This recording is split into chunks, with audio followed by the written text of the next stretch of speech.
pero muy buenas tardes a todos los que están ahí del otro lado, los que nos están sintonizando en la 95.7. Agradecerles, por supuesto, por estar ahí y bueno, comentarles que hoy tenemos un gran programón con un invitado de lujo.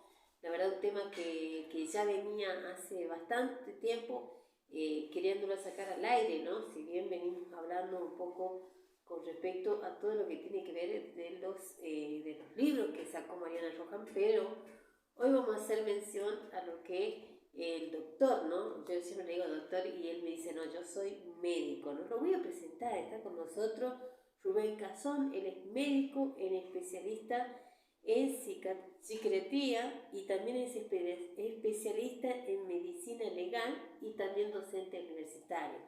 Muy, pero muy buenas tardes. Buenas tardes. Me trae un poquito, ¿viste? Anda la corrida. ¿Dijo? Bueno, ahora vamos a dejar de correr porque el tema tiene su ritmo. Uy, sí, ¿no? Tenemos un tremendo tema de hoy. Muy interesante, diario, sí. Mañana, tarde, noche, está presente. Sí. No importa el sexo, la edad, el momento de la vida. Ocurre y hay una importancia de poder detectarlo más bien a tiempo. Sí. Por todas las consecuencias que puede traer, no solamente en la fase psíquica, sino también en la parte física de la persona. Sí. Y preguntarte antes de poder arrancar con la entrevista y presentarte ante la audiencia, comentarnos un poquitito como docente, como especialista en medicina legal, ¿por qué decidiste agarrar esta profesión tan bonita, ¿no? Yo digo bonita porque ayuda muchísimo, ¿no? Mira, hay una experiencia que me marcó mucho, que es al finalizar la carrera de medicina, se hacen rotaciones en los últimos 2 años de la carrera en distintas instituciones fuera de la universidad. Me tocó estar en el hospital Zavala de la ciudad de San Salvador de Jujuy, el hospital psiquiátrico de Jujuy, en una terapia grupal en donde había una persona de aproximadamente unos 75, 77 años discutiendo cual adolescente con otra de 93, 95 años aproximadamente, y me llamó mucho la atención la discusión que tenían porque parecían dos chicas que estaban discutiendo, que estaban peleando. Cuando me entero que una era la madre y la otra era la hija, fue una sorpresa tremenda el ver cómo han pasado los años de vida y de convivencia entre ellas y seguían discutiendo como si hubieran pasado toda la vida haciendo lo mismo. Sí. Y bueno, ya me llamó la atención en las giras que se hacían por la provincia de Jujuy, en lugares rurales alejados, cercanos a las montañas. Sí. Habían personas, o en las ciudades también, en ciudades un poco más chicas del ramal jujeño, habían personas con el diagnóstico de esquizofrenia que escuchaban voces a través de la radio, que le mandaban mensajes, y el dispositivo que se encontraba en aquel momento incluía distintos tipos de médicos, psiquiatras, psicólogos, e íbamos con medicación. Se le dejaba medicación, por ejemplo, a una persona que tenía algún tipo de alucinación auditiva, que recibía mensaje a través de la radio. Sí. Y volvíamos al mes dándole las indicaciones a los familiares, y era increíble el cambio que se observaba en la persona, digamos como que se adaptaba mucho más a las cuestiones más reales, más sociales, y era una sensación de mayor bienestar, no solamente para esa persona, sino para el grupo familiar y el entorno. Y eso me hizo reflexionar mucho, modifiqué el anestesista que iba a ser en ese momento, pasé del paciente en silencio al paciente que habla, que es el médico psiquiatra y su paciente. Tal cual, ¿no? La verdad que qué paso, ¿no? Qué cambio, digamos, ¿no? De decir... Y no es fácil porque el tema de la psiquiatría, sí. Yo el 1 de agosto de este año he cumplido 19 años en la profesión, y el prejuicio ha estado durante muchísimos años, mucho más, sí. Hace 20, 30, 40 años atrás. Ahora se ha modificado mucho en los últimos 5 años, sí. En donde vos como médico o psiquiatra, médico en la psiquiatría, podés recibir inclusive derivaciones de los curanderos, de chamanes, A diferencia de otras épocas que directamente era soslayado el médico en la salud mental, inclusive el psicólogo, y pasaban directamente a estos personajes que ejercían una cierta influencia sobre las personas para modificar su conducta. Sí, tal cual, ¿no? La verdad que sí. Y bueno, hay mucho, ¿cómo le podríamos decir, no? Muchos pensamientos, por así decirlo, y opiniones distintas, ¿no? De cada persona. Hay algunos que creen en lo que es el coach, la vía de codificación y todo eso, ¿no? Pero yo siempre digo que tenemos que partir desde la ciencia, ¿no? ¿De qué nos habla, ¿no? De esto. Y un tema muy importante que vamos a tocar hoy tiene que ver un poquito con respecto a la depresión. Lo vamos a hablar en el próximo bloque, ¿les parece, no? Perfecto. Ya volvemos. Y volvemos, por supuesto, con otro bloque y ya lo tenemos aquí al doctor, ¿no? A él que nos puede, por supuesto, hablar un poquito acerca del tema de la depresión, ¿no? Doctor, antes que nada me gustaría que nos pueda definir, ¿no? ¿Qué es la depresión? Perfecto. La depresión la podemos ver primero y principal como una enfermedad en la cual tiene tres características fundamentales. Una va a ser la forma que tiene que pensar una persona que se encuentra en depresión, otra es la emoción que tiene la persona deprimida, que justamente es un estado de ánimo deprimido que incluye la tristeza. Sí. Fundamentalmente para poder convertirse en depresión, no hay una depresión sin tristeza. Sí. Y después la parte en la cual, más allá de los pensamientos y el estado de ánimo, la conducta que adopta la persona deprimida. Sí. ¿Cómo se dividen estas tres cosas que te he dicho? Desde el punto de vista del pensamiento, la persona tiene pensamientos que va acompañado junto con otros signos, por ejemplo, la falta de energía, la falta de ganas. Y dice, ¿para qué voy a hacer tal o cual cosa si no tengo ganas, no tengo energía, no tengo fuerzas? Sí. Se quedan en la cama, no sirvo, todo lo que ha pasado es culpa mía, por más que no se ha pasado absolutamente nada. Se creen culpables de tal o cual situación, inclusive de situaciones ocurridas muchísimos años antes de estar deprimido. Sí. Porque la depresión tiene una característica muy interesante. Va en la psique, en la mente de la persona, todos los años para atrás, de donde más, la persona ha sido afectada por una situación de la vida. Puede ser en la juventud, inclusive en la adolescencia o inclusive en la infancia. La persona con este tipo de pensamientos, no sirvo, ¿para qué le voy a hacer? Todo lo que hago lo hago mal, merezco un castigo, soy culpable de tal cosa, porque el culpable tiene la característica que a nivel, digamos, si lo pensamos desde la justicia, el culpable tiene un castigo. Sí. Y si yo me autoincrimino en la culpabilidad, también merezco un castigo. Si yo no lo obtengo externamente, me lo ofrezco a mí mismo, ese castigo. Y ahí es donde aparecen pensamientos negativos como pensamientos de muerte, pensamientos de suicidio. Sí. Esto a nivel mental. Pero si uno le ve a la persona tiene una característica que pasa mucho tiempo en la cama, no quiere comer porque pierde el apetito, o también tenemos las circunstancias donde empiezan a dejar de hacer las cosas que les gustan porque perdieron el placer de las cosas que les gustaban anteriormente en otros momentos de su vida, cuando se encontraba bien.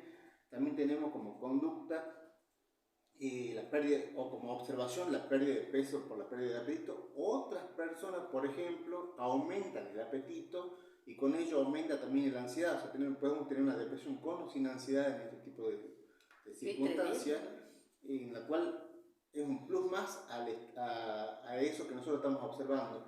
Pero sin embargo, el depresivo tiene una característica muy interesante, a diferencia de la ansiedad. El depresivo, una persona que está con depresión, viene un familiar, por ejemplo, y dice, dale, vamos, ponele fuerza de voluntad, no te quedes así, pero en realidad no pasa por una cuestión de fuerza de voluntad, está pasando porque la persona no tiene energía, ganas y fuerza para poder realizar determinado tipo de acción, y la fuerza de voluntad acá no va a estar porque está deprimido.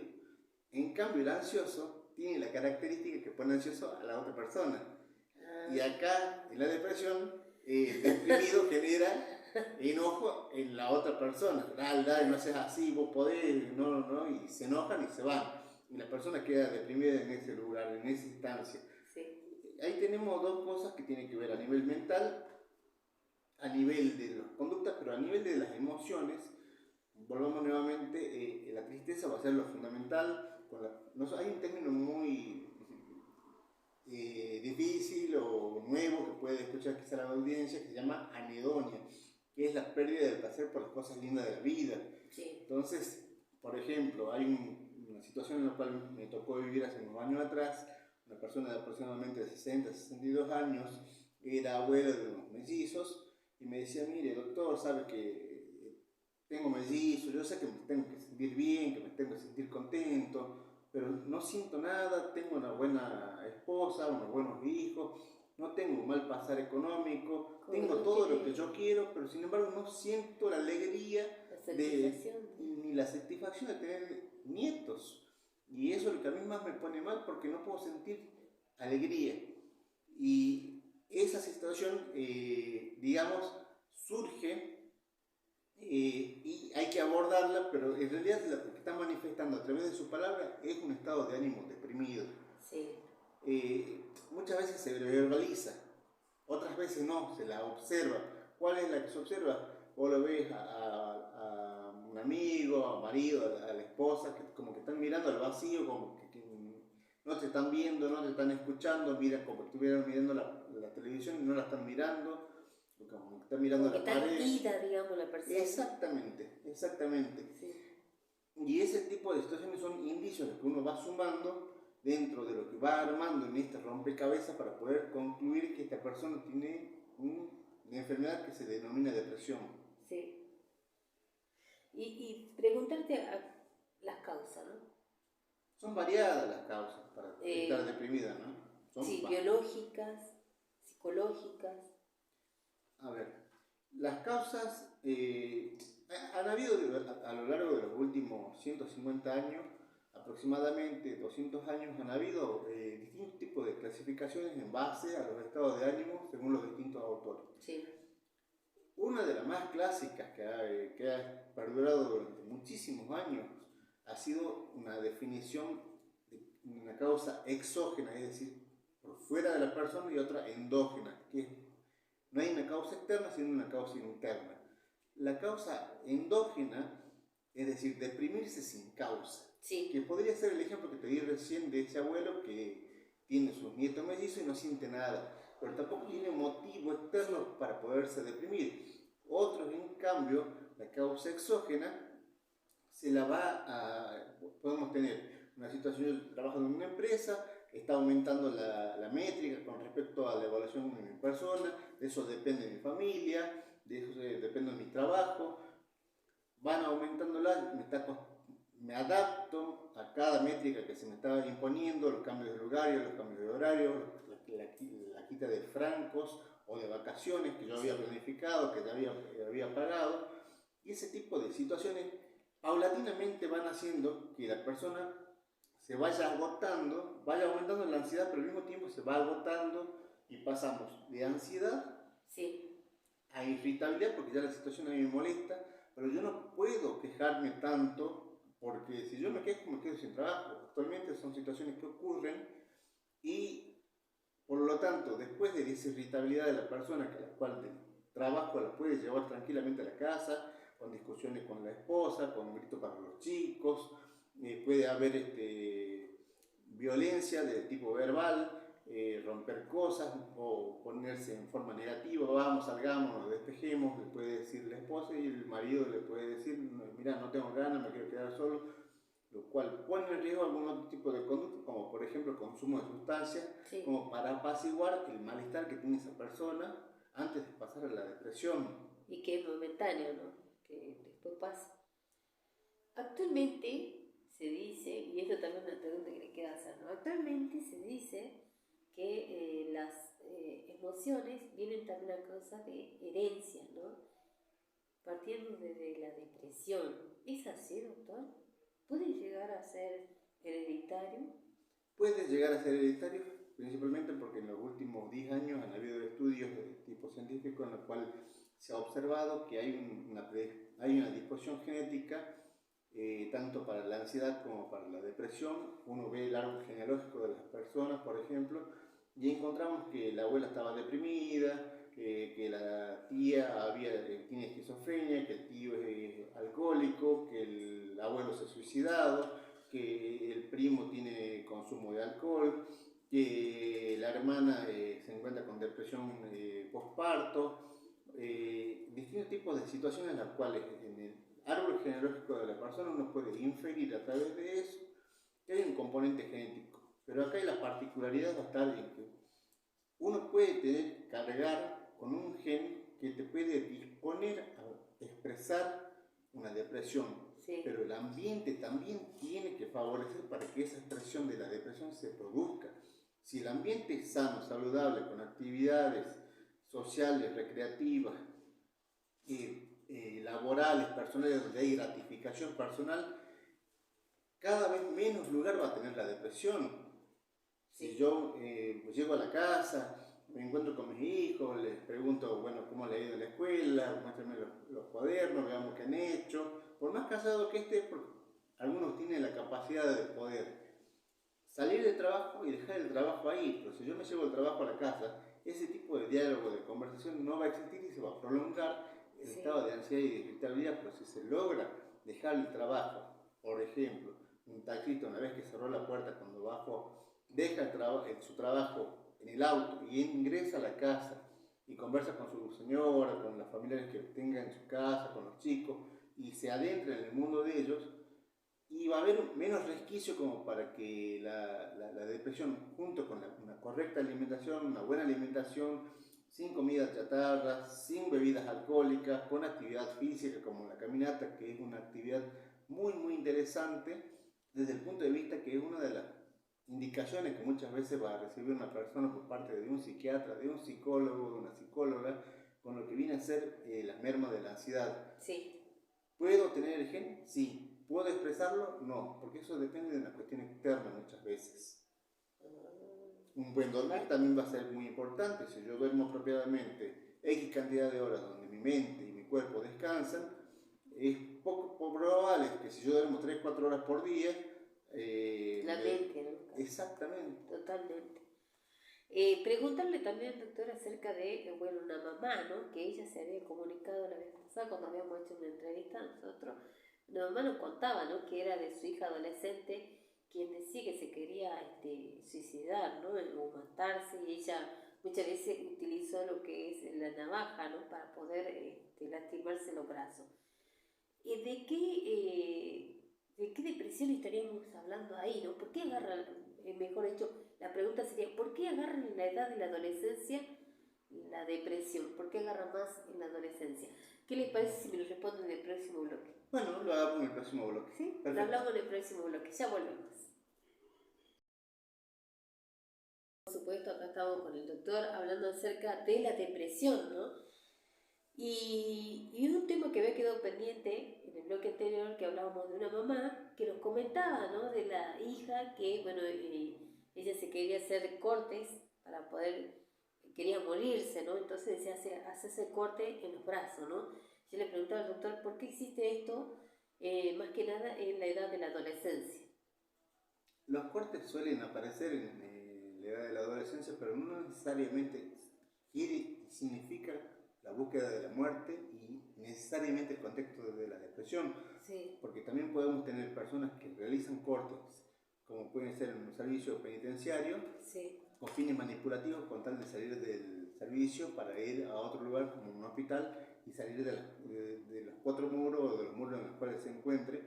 Y eso es un acto manipulativo. ¿Qué ocurre con estas otras personas llamadas adolescentes a las cuales realizan un corte? No siempre va a ser la depresión, ni tampoco va a ser la búsqueda de suicidio, el corte, más allá que se produzcan autolesiones a sí mismas.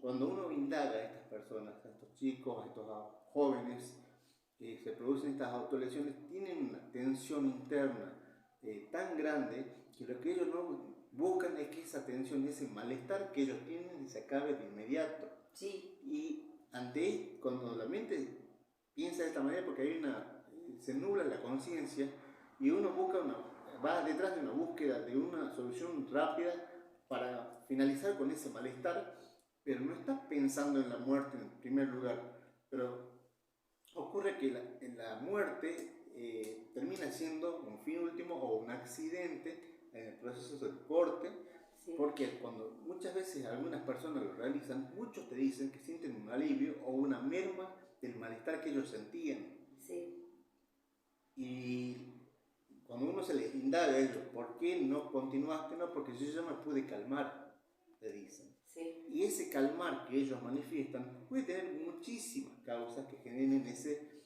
malestar que los lleve a ellos a cortarse. Pero el corte es en sí mismo no es una búsqueda de la muerte por sí necesariamente. En algunas personas sí, sí, en otras personas la merma del malestar interno que tienen ellos y por eso optan por esa acción de lastimarse.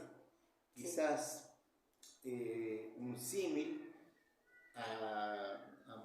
en distancia apropiada, podemos llamarle a los tatuajes como algo quizás a veces similar y más allá de una cuestión estética que muchos aducen. sí. Muchos sienten placer al ser tatuados, pero no por el tatuaje en sí mismo, sino por el dolor que produce el acto de Como una tatuar. satisfacción, digamos. Exactamente. Bueno, acá también pasa lo mismo. Hay una cuestión también de satisfacción y son personas en las cuales, por un motivo u otro, cuando estamos en verano, uno está en el colectivo, los ve con los brazos completamente rajados por las líneas que se fueron produciendo a lo largo del tiempo. Claro. ¿Qué ocurre? Al ver que eso sucede en verano y no quieren ser vistos por los demás, optan por hacerlo a nivel de piernas, a nivel de los pies, lugares donde no son vistos por terceros, por otras personas, y queda como una cuestión interna de ellos, pero siempre con el mismo fin, con la merma y un malestar que ellos están llevando en ese momento. Sí. Y con respecto, preguntarle también acerca del diagnóstico, ¿no? ¿Cómo se diagnostica o cómo se ve a la persona o se le identifica a la persona que tiene depresión, ¿no? Justamente por las cuestiones que comenzábamos hablando, una de las cosas que van a llamar la atención en cualquier ámbito va a ser el cambio de conducta, el aislamiento, la merma de comunicación, el rostro que puede presentar de modo habitual, parco, terco, alegre, feliz, va modificándose con el correr de las semanas y se instala durante un tiempo muy prolongado otro tipo de expresión hacia las demás personas. Sí. Por caso, la aparición de ojeras, pérdida de peso o aumento de peso, son cuestiones más bien de tipo observables en esas personas que uno puede llegar a inferir que se encuentran con depresión, pero no necesariamente detrás de eso uno va a hacer un diagnóstico, salvo en una conversación, en una entrevista donde dentro de todas estas cosas que te nombro, ellos manifiestan angustia y depresión, angustia y tristeza, perdón, que va a ser el síntoma capital en esto que está ocurriendo.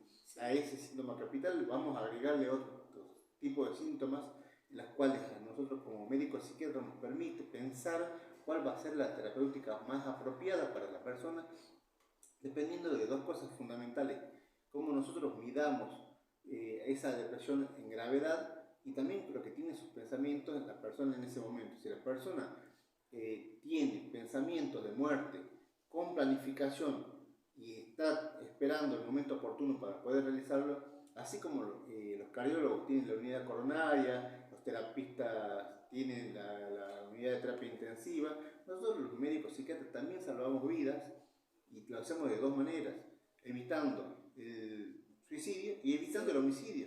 Y justamente en este tipo de acciones tenemos como herramienta, como un dispositivo, la internación médica en psiquiatría. No es un castigo, es más bien una intervención, como es una cirugía de apéndice, una cirugía gastrointestinal. Es una herramienta que nosotros disponemos dentro de la medicina, dentro de la psiquiatría, para poder salvar una vida. Sí. Y el tratamiento sería, en el caso de hacerse un tratamiento a una persona que está pasando por depresión, ¿varía de acuerdo a la persona? Seguro, sí, porque lo que va a variar son dos aspectos fundamentales. Hay muchos aspectos que van a incidir al momento de hacer un tratamiento. Va a depender primero del diagnóstico, va a depender de la red de contención o la ausencia de red de contención que tenga esa persona. Lo que nosotros llamamos comorbilidades, es decir, las enfermedades que tengan conjuntamente a la depresión.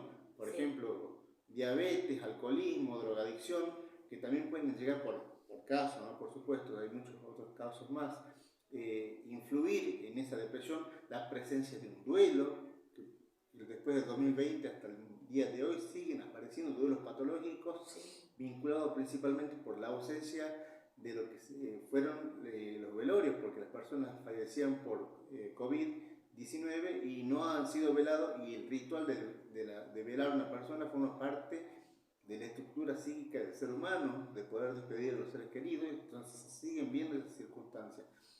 Cuando vos me preguntas a mí qué otras cuestiones externas también influyen, vamos a ver si es una persona, si es un niño, un joven, adolescente, en la cual están bajo la tutela de los padres. Si uno de los padres está en contra de la medicación, tenemos un escollo muy, muy difícil a sobrellevar, porque si hay alguien que, entre comillas, no ayude a la adherencia del tratamiento, o vea la medicación como algo, como un tema tabú, que le va a quemar el cerebro, le va a quemar las neuronas, que le va a hacer mal, porque yo vi a otra persona que le salía baba por tomar tal o cual medicamento, cuestiones que son de otra época, porque Sí. la medicación se ha Modificado un montón. y eso ha beneficiado mejores estrategias terapéuticas desde el punto de vista farmacológico. El fármaco, la medicación, no es para generar un daño a la persona, es justamente todo lo opuesto, es para generar un beneficio. Solamente que tiene la connotación negativa, tan negativa como pensar en la psiquiatría, en un psiquiatra o inclusive en un psicólogo o psicóloga, para abordar un tema que es difícil, que está muy guardado internamente en la persona. Sí. Doctor Rubén, ¿qué le parece si en el próximo bloque le aconsejamos a los que están ahí, a los que dicen tengo un amigo que está pasando por depresión y no sé cómo ayudarle? ¿Les parece que le podamos dar unos tips o unos consejitos? Seguro que sí. Ya volvemos con mucho más de Dosis Diaria. Y volvemos con el último bloque, ya estamos a un paso para despedirnos, pero antes de irnos me gustaría que el doctor nos dé un consejito a aquellos que nos están escuchando y si tengo un amigo que está pasando por un momento depresivo, y también que nos dé todo lo que es la línea de comunicación en donde lo podemos encontrar.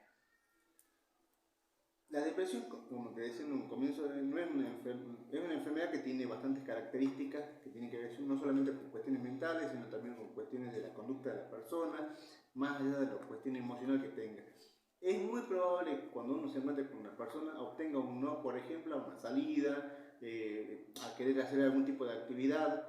Es mucho más fácil, pero es más propio por el estado de ánimo y la enfermedad de depresión que puede tener esa persona. ¿Qué se puede hacer ante ellos? Son varias alternativas dependiendo de las circunstancias de la persona.